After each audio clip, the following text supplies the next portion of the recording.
Un duo qui ne mâche pas les mots et qui ne recrachera certainement pas la nouvelle telle qu'elle. Brick Villemur. Un stratagème me fait croire au malheur. Ses obsessions maladives me poussent aux mêmes erreurs. Ah, Karima, je t'ai vu hocher de la tête. T'aimes ça, hein? T'es fan, hein? Ah oui, une belle petite voix électronique, là. On sent le grain. Le grain humain, le grain humain, là, tu sais, qu'on aime depuis des centaines et des centaines d'années, tu me diras. Ben, c'est parce que c'est pas de la vraie musique. C'est ou ça. enfin, est-ce que c'est de la vraie musique? 187 Cube Radio, on vous De pose la la vraie musique, mais pas d'une vraie personne. Ben, c'est ça. 187 Cube Radio, on vous pose la question. Ça, c'est de la musique faite à l'aide de l'intelligence artificielle. On va recevoir d'ailleurs son concepteur, Philippe Bourque, dans quelques instants. Est-ce que si vous appreniez, mettons là, vous êtes fan d'un groupe, d'un artiste solo depuis 5-6 ans, vous ne l'avez jamais vu en show, vous ne l'avez jamais vu en entrevue, vous aimez sa musique, et là, vous apprenez du jour au lendemain que c'est pas un artiste, enfin, c'est pas une vraie voix d'artiste, c'est de l'intelligence artificielle. Comment vous vous sentiriez? Moi, honnêtement, je me sentirais vraiment complètement berné. Là. Je me sentirais même... Bon, trahi, c'est peut-être un peu exagéré, mais j'aurais l'impression de m'être fait jouer un tour. Et c'est ce que Spotify veut éviter parce que Spotify, qui est, bon, évidemment, la grosse plateforme qu'on connaît tous, sur laquelle on peut écouter de la musique, pas juste de la musique, des podcasts notamment aussi, ils vont... en réponse à l'expansion de ce phénomène-là de l'intelligence artificielle, ils vont proposer désormais, puis ça commence dès le mois de septembre, dans quelques jours, une genre d'étiquette qui distingue pour l'utilisateur, pour celui qui écoute de la musique, les artistes originaux, là, ceux qui créent de la musique en studio avec leur voix, des artistes qui font de la musique avec l'intelligence artificielle. Philippe Bourque est avec nous. C'est lui qui a composé la chanson qu'on entendait. Bonjour. Salut. Oui. Ça, c'est un titre tiré de quel album? C'est l'album La terrible beauté du monde de l'artiste Insula. Les textes sont humains dans ce que vous avez entendu, mais la musique est générée avec Suno, là, le générateur de musique le principal en ce moment. OK, on va parler de Spotify dans quelques instants, puis de leur réponse à ce phénomène-là. Mais avant toute chose, moi, c'est la question que je pose à chaque fois que je fais face à quelqu'un qui fait de la musique avec l'IA. Pourquoi? En fait, nous, on l'a fait uniquement pour avertir l'industrie, leur montrer que les modèles ils étaient rendus assez puissants pour complètement berner tout le monde. Puis ça a été, by the way, il y a personne qui pouvait deviner qu'il fait de la musique AI. Quand on l'a fait, là, il y a aucun indice, ou pratiquement aucun. Puis le but, c'était vraiment d'avertir l'industrie, les radios, les distributeurs, l'ensemble de l'écosystème musical québécois pour leur dire, regardez, là, la pâte à dents est sortie du tube, là. Ça va pas bien en musique depuis 20 ans. Avec le numérique, on a déjà perdu plein de revenus. Là, il y a de quoi de pire qui s'en vient encore. Il faudrait peut-être être au courant. Fait que c'était vraiment l'objectif de cet album-là. Mm-hmm. Bien, c'est ça. Là, vous disiez que la technologie, elle est quand même tellement rendue avancée qu'on ne peut pas faire la distinction. Bien, c'est quoi la prochaine étape pour les artistes comme tels? Est-ce qu'il y en a qui se disent, bien là, on va disparaître, là, littéralement? Ben, je crois que c'est un choix de société rendu là. Luc Larochelière, il disait, la culture, elle prend la place qu'on y donne. Fait que, rendu là, on a le choix. Soit on utilise la musique AI, puis c'est déjà commencé. Hein. Il y en a dans les publicités maintenant. Ça a commencé à tourner dans les spots publicitaires. Les radios américaines, ils ont commencé à passer de la musique AI parce qu'ils n'ont pas de droit d'auteur à payer. Ça leur coûte moins cher. Fait que rendu là, qu'est-ce qu'on fait? Est-ce qu'on décide au Québec qu'on laisse tomber nos artistes puis qu'on écoute de la musique de robots? Ou on prend les choses en main puis on met en place les outils pour les aider et continuer à créer. Fait que moi, c'est un peu ça que je vois pour le futur. Spotify, eux autres, ils ont décidé que là, ils mettaient une étiquette. C'est beau. Mais moi, je compare ça à un voisin, mettons, qui pitch ses canettes chez vous depuis 2 ans. Là, il est comme, hey, j'ai mis une étiquette sur tes canettes pour te dire que c'est des canettes.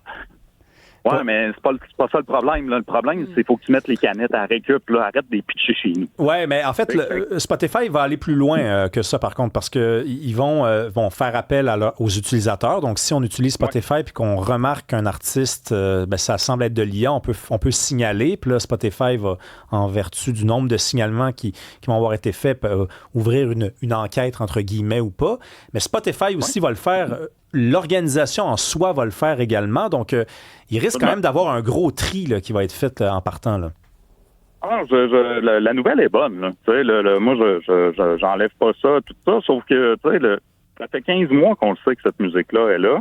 Après, tu sais, Deezer, en fait, Deezer, je pense que c'est un bon exemple. Ils ont mis en place les algorithmes en dedans de quelques semaines, un mois ou deux. Ce que fait Spotify, ils le font déjà depuis 1 an et demi. Spotify, il aurait pu le faire depuis longtemps. Je trouve qu'ils sont comme en réaction tardive.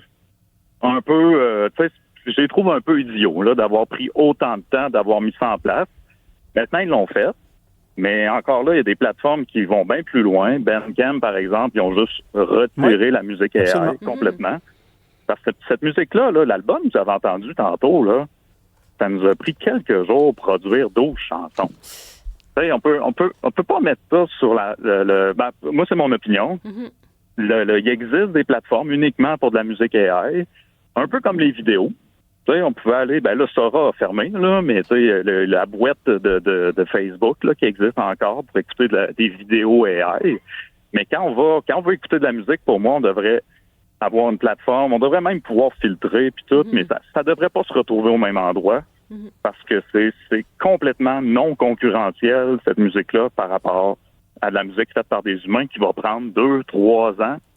C'est 75 000 $ à produire. Ouais, en même temps, je veux juste lire un commentaire, Karima, parce que Maxime du Saguenay nous dit il serait pas d'accord avec nous trois. Là. Il dit, pour moi, une bonne chanson, c'est où elle me mène, ce que je ressens quand je l'entends. Cela m'importe peu qui ou quoi l'a créé. Est-ce qu'on est en train d'avoir une genre de discussion exagérément intellectuelle, puis la musique, c'est juste pour faire vivre des émotions, puis that's it, that's all? Ben, c'est le discours du président Tsuno. Le gars, il a dit, on n'a plus besoin des artistes. On a assez produit de musique dans l'histoire de l'humanité. On a tout ce qu'il faut pour créer tout ce qu'on veut jusqu'à la fin des temps. Les artistes, ça ne sert plus à rien. Fait que, rendu là, c'est comme je disais, c'est un choix de société. Si on veut réécouter, parce que la musique AI, là, c'est réécouter le passé. Ça va jamais innover. Là, ça va répéter de façon précise surtout la musique commerciale. Ça peut faire des gros hits puis tout, ça peut faire vivre des émotions, mais ça va jamais t'amener plus loin.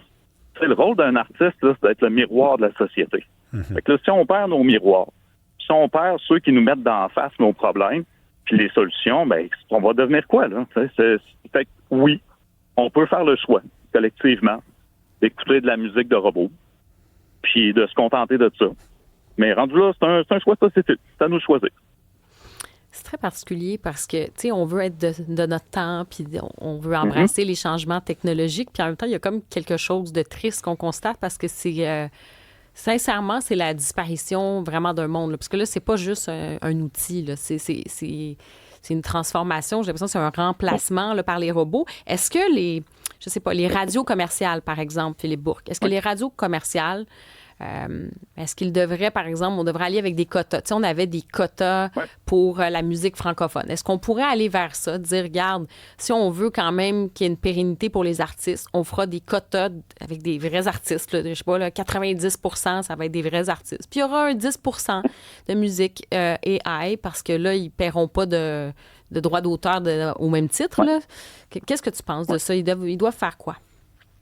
Ben, deux choses. Nous, quand on a sorti l'album, on l'a mis sur Poste d'écoute, qui est un distributeur pour les radios, justement. Puis, suite à notre sortie, l'entreprise a décidé de créer une nouvelle catégorie qui s'appelle Intelligence artificielle. Puis, ça l'a fait en sorte que ça l'avertit. Fait que tu vois, on l'a fait il y a 1 an et demi, nous autres, l'étiquette, là, pour les radios commerciales. Puis, ça fait en sorte que les radios commerciales, quand ils voient cette étiquette-là, ne passent pas la musique. Fait que c'est un consensus en ce moment dans l'industrie de la radiophonique. On ne passe pas de musique AI. Fait qu'au Québec, on est quand même protégé. Mais oui, légiférer, évidemment, ça nous protégera encore plus. Mais je pense, pour protéger les artistes, je pense qu'on a vraiment une opportunité en ce moment qui est incroyable. C'est avec l'intelligence artificielle, il y a des bonnes choses qu'on peut faire. On peut faire du développement logiciel, entre autres. On peut faire du développement logiciel qui coûte vraiment moins cher, qui va vraiment plus vite qu'avant. Puis on a du monde calé au Québec pour faire ça. C'est le temps peut-être de faire nos propres plateformes. Cube, il avait essayé une couple d'années. C'était très cool ce qu'il avait fait avec Cube Musique.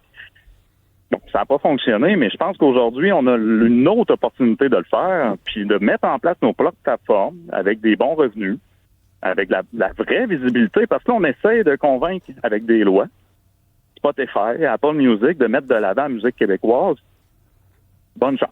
Ouais. Moi, j'ai assisté à une conférence, puis le directeur de YouTube Canada, il a carrément dit non. On respectera pas vos lois parce que vous ne pouvez pas prouver que vous êtes québécois. Vous n'avez pas d'identité numérique. Vous n'avez pas de passeport, vous n'avez rien pour prouver que vous êtes québécois. Donc, nous, on ne pourra pas dire si vous êtes québécois ou pas. Donc, on ne mettra pas de l'avant votre musique. Philippe, on se ramasse avec cette gang-là là, de méchants, là, qui veulent juste faire de l'argent. Là. Fait que je pense qu'on est capable maintenant, aujourd'hui, de mettre nos propres plateformes en ligne en peu de temps et en peu de frais. Puis ces plateformes-là, peuvent mettre de l'avant les Québécois. Bon, ça a été entendu, c'est assez clair. Merci beaucoup, Philippe Bourque, artiste ou ingénieur informatique aussi. Merci d'être venu nous parler aujourd'hui. Les deux. On fait ça en même temps. La musique est un peu moins là ces temps-ci, mais ça s'en vient. Là. Ça marche. Bientôt. Puis il n'y aura pas d'AI là, dans le prochain album. Là. Merci. Non. L'humanité vous remercie. Merci, bye-bye. Merci. Moi, la question, par contre, que je trouve toujours assez intéressante en lien avec cet enjeu-là, c'est pendant des années, on a quand même accepté que la technique prenait de plus en plus de place. Là. Je veux dire, un album de 1920 versus un album de 2026, ça n'a rien à voir. Et ce qui distingue les deux albums, principalement, c'est la technique. On parle d'autotune, on parle, par exemple, de musique électronique. Et là, on dirait que cette fois-ci, c'est comme le pas de trop. J'ai pas entendu, j'ai pas vécu ça, moi, de lever de bouclier pareil par le passé, même si les instruments étaient de plus en plus remplacés par l'ordinateur, même si les voix étaient de plus en plus modifiées par des ordinateurs. Il y avait des gens qui s'opposaient à ça, mais il n'y avait pas de levée de bouclier. Là, c'est le pas de trop, mais c'est aussi le pas de plus, parce qu'on ne peut pas faire semblant que ça n'existait pas, cette tendance-là. Ça s'inscrit dans une tendance. Oui, tu as raison de mentionner l'outil, puis les progrès, même électroniques. Puis c'est vrai que ça fait des années qu'on joue avec ça. Là, ça s'est beaucoup transformé. Mais sais-tu quoi? C'est que je pense que c'est la vitesse des changements. À un moment donné, il y avait, là, on découvrait, OK, on peut, des claviers électroniques, on va installer ça. Rappelle-toi, dans les années 80, 90, là, la musique, là, t'entendais des synthétiseurs. Là. Tout le monde tripait sur les synthétiseurs. T'écoutes de la musique de ces années-là, il y a des synthétiseurs partout. Mais c'était un outil, puis après, il y avait comme une espèce d'effet de mode, puis on passait à un autre outil, puis ça se développait. Donc, ça se faisait sur une plus longue période. Je pense que là, c'est la vitesse à laquelle ces changements-là arrivent, que même notre cerveau, on est comme, le cerveau, il n'est pas adapté à cette vitesse-là de changement. Puis avant, on avait un petit peu plus le temps d'assimiler ça. Donc, il y avait une progression plus lente, mais peut-être plus humaine aussi. Moi, ce qui m'inquiète, c'est, quand je te disais, j'ai l'impression des fois de vivre déjà dans une dystopie, dans un monde qui est complètement, qui nous échappe un peu, puis que les robots, de ce point de vue-là, oui, sont en train de nous remplacer là, dans la musique, c'est-à-dire que si la voix n'est même plus, tu parles même plus de la voix humaine, que c'est complètement artificiel, tout ça. Moi, je dis la place de l'humain, c'est comme si on nous dit que c'est obsolète. C'est ça la tristesse, en fait. C'est ça l'espèce de changement presque anthropologique que tu dis, l'humain, s'il n'est pas augmenté, il n'est plus bon. Il est comme, c'est ça, il est désuet. En même temps, c'était la citation de Luc de la Rochelière, tantôt, que Philippe Bourque nous a lancé, c'est « La culture prend la place qu'on lui donne ». On a ce qu'on mérite dans la vie. C'est ça qu'on veut. Si ça ne suscite pas la colère collective des gens, ça veut dire que quand même... Moi, je pense que ça commence à susciter... Ouais. On verra. En fait, c'est inquiétant parce que ça, c'est un autre débat. Là, mais je voyais ce matin, c'était dans la presse, puis je vois aux États-Unis ce qui se passe, OK? Aux États-Unis, ce qui se passe en ce moment, il y a des contestations là, sur les centres de données. Des immenses... Avant, on capotait un peu là, sur les centres Amazon, les centres de distribution. Bon, là, c'était encore des humains qui déplaçaient des colis puis qui t'envoyaient ça. Là, maintenant, c'est les fameux centres IA, là, d'intelligence artificielle qui prennent là, un espace faramineux. Puis là, on cherche du territoire. Hein. Le Canada, ça pourrait être très bon pour ça aussi parce qu'on a de l'espace dans le Nord. Certains disent, là, c'est l'endroit parfait pour ça. Puis ça suscite de l'inquiétude dans la population. Puis là, tu vois qu'il y a des contestations, beaucoup plus aux États-Unis. On le voit moins au Canada. Là, on a vu ce matin, bon, ça, évidemment... il y avait je pense que c'était comme un groupe apparemment, là, un groupe d'extrême gauche qui est allé là, faire des actes de vandalisme en lien avec l'IA, l'intelligence artificielle. Donc, tu vois quand même qu'il peut y avoir une colère, ça peut même basculer dans la violence. Je me dis, là encore une fois, peut-être que je suis dans la dystopie puis je raconte des histoires ce matin, mais tu sais, moi, ça me fait quand même... Je dirais, c'est pas peur, mais je sens qu'il y a ça aussi. Est-ce qu'à un moment donné, il y a des personnes qui vont dire, regarde, tout ça, c'est trop, puis que ça va susciter une colère de dire, non, on veut retrouver cette part d'humain, ou l'être humain s'adapte toujours, puis on va juste embarquer dans le train, puis à un moment donné, ben, on va vivre. Ben, il y aura toujours des chansons humaines improvisées, par exemple, comme celle-ci. And the man and the Comment? and the man and the man. OK, c'est bon, c'est fini, là.